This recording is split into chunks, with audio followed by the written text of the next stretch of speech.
when I was quite young, I had this sort of a nerdy, shy, introverted sort of personality. So I was quite like a reserved person. So I wasn't really, going out and interacting with any people. The only people I had was like two or three friends or just like my cousins. You know what I mean? That's the only people that I used to talk to. I was a chill guy and I wasn't really going out and doing anything. I was just at home probably playing video games or just watching football or something like that. So I remember seeing my classmates and my friends, they were like going out and they were like talking to girls. And for some reason, for like a natural reason, I had the same thing where I was thinking, you know what, I should do the same thing as them. But naturally, since I was this introverted person, I didn't have the confidence to go out and talk to people because I was so unconfident to do that. So like any normal person would do, I went onto YouTube and I searched up how to be more confident. You know what I mean? So I just searched up how to be more confident. And like, I just watched a bunch of these videos and I started watching these YouTubers on a regular basis. And at the start, it was really good advice. They were like, oh, you need to go to the gym, build some muscle, get some more like confidence, work on yourself, work on the way you look, work on the way how you perceive yourself, your self image and stuff like that. But the most important bit, which I'm going to talk about in this video, is I stumbled across how you should speak to girls and how you should do this and how you should, do you know what I mean? Like stuff like that. And I stumbled on that stuff where they were talking about how to treat a girl and how to be a good, person to be around. And for some reason, the advice was so, when I first looked at it, the advice was so like wrong. I could just feel it. I was like, bro, that doesn't make any sense. And the advice these YouTubers were giving out was like, don't respond too quickly to a text, or don't be too nice, or do you know what I mean? Like it's just all this stuff which didn't really make sense to me at that time.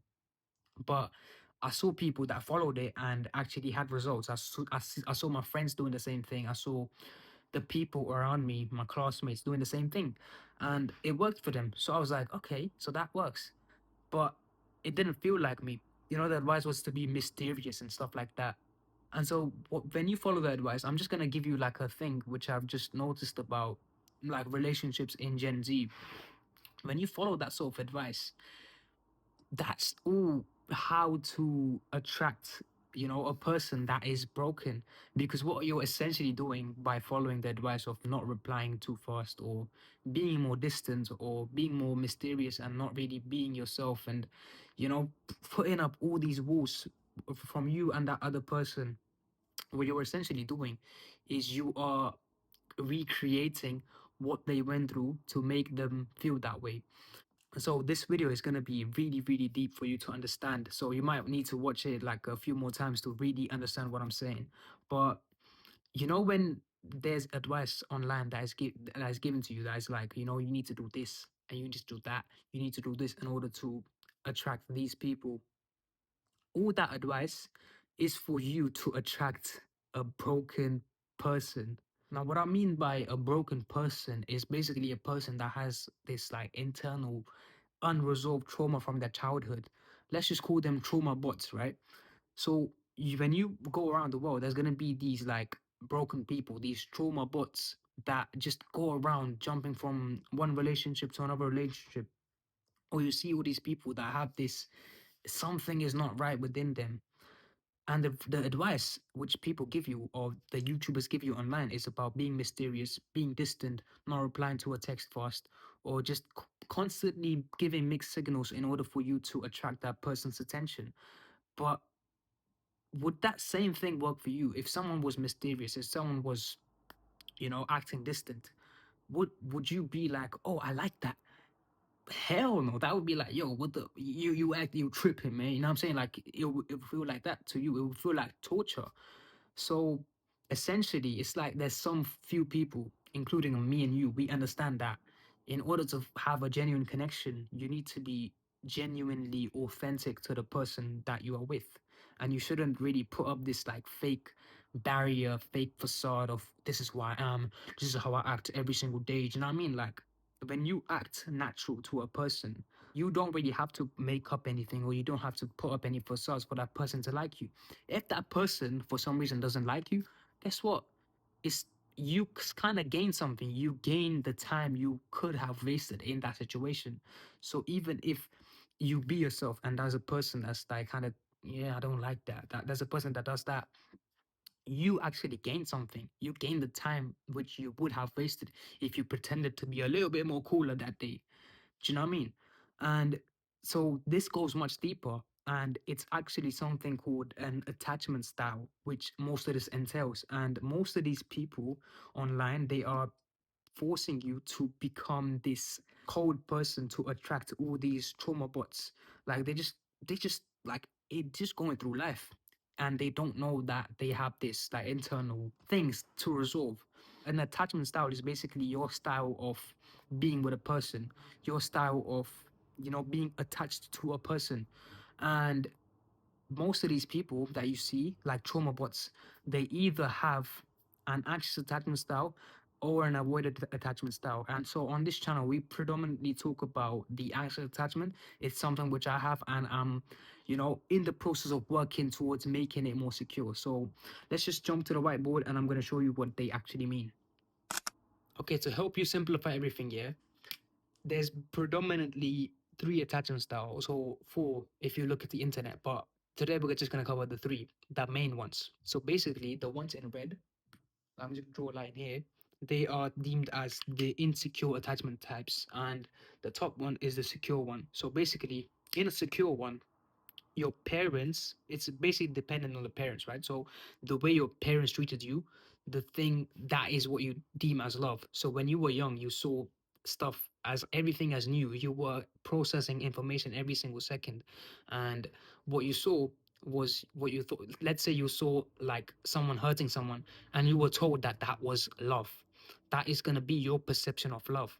So in the secure attachment style, your parents were more responsive and nurturing towards you. And so that is what you deem as love, and that is what you look out for, because that is your perception of love. And if anything, contradicts it, if there's a person that gives you mixed signals, you're gonna be like, that's not love. Why am I talking to this person in the first place? They're not even showing that they care. Do you know what I mean? And then we go down to the insecure attachment styles, which I've like noted down in red, because red insecure kind of go together. I don't know, but the avoidant one is basically where a person or your parents were emotionally distant from you, and what that taught you is that you can't really depend on anyone for survival, and you have to seek out independence in your own way in order to survive in the world. And the predominant one which I talk about in this on this channel is the anxious one. And this is, honestly, I've gone through stuff which has changed my perception of like how I view stuff, how I view life in general. But the anxious one is where your needs when you were young are not being met properly. They are either like inconsistent or unpredictable. So let's say 1 second you're chilling and your parents just shout at you for some reason. And you're like, yo, what happened? Like, what did I do? And you're constantly like questioning, yo, is my dad gonna come home, or is my mom gonna come home, or are they gonna be like happy with me, are they gonna be sad with me, is there gonna be something which I did that to make them unhappy? Do you know what I mean? It's basically you don't know what's gonna happen, and you are constantly on in this like fight or flight mode of like what's gonna happen, and you're thinking about it, and your cortisol level is going up, you're stressing out, and yeah, basically you were just in the mind so much. Do you know what I mean? And that leads to you as an adult seeking constant reassurance and having la la la la la the fear of abandonment, where you think that the person who is with you, or the people who are with you, your friends or your partner, they are going to abandon you. You have this deep fear inside of you. If you relate to this, I know you and I understand what you're feeling. When you are with a person, when you're with your partner, for example, you always feel this sense of like, oh, are they gonna abandon me? And how will I survive if they do that? And genuinely, that shit can be scary as shit. But you gotta learn about it first in order to heal from it. And the seeking of constant reassurance is basically wanting to feel loved, and about seeking and actually confirming with the other person that they actually still love you for some reason. When I say it out loud, it seems crazy, but you will understand it on a deeper level, if you know what I mean. And so that being said, let's go jump back into the actual token. So, in pop culture, what's deemed more desirable and what's more admired is being more avoidant. If you are, it's basically this game of being like avoidant to the other person. The man and the woman are both like avoiding each other to have this sense of like, oh, I have the upper hand on this person.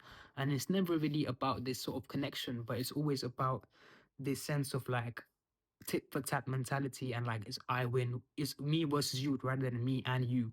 So honestly, the goal for this channel is to basically help you understand yourself and to heal the stuff which happened in the past in order to become a better person, and go through life in a much more smoother way. And so with that being said, I hope you like this video. If you did learn something from this video, make sure to drop a like, and don't forget to drop a subscribe, because we're out here trying to educate people, and us as a collective, we're gonna be, what I mean, we're gonna be there, we're gonna be helping people, we're gonna be fixing the generation. So yeah, thank you for watching, and I'll see you in the next one, man.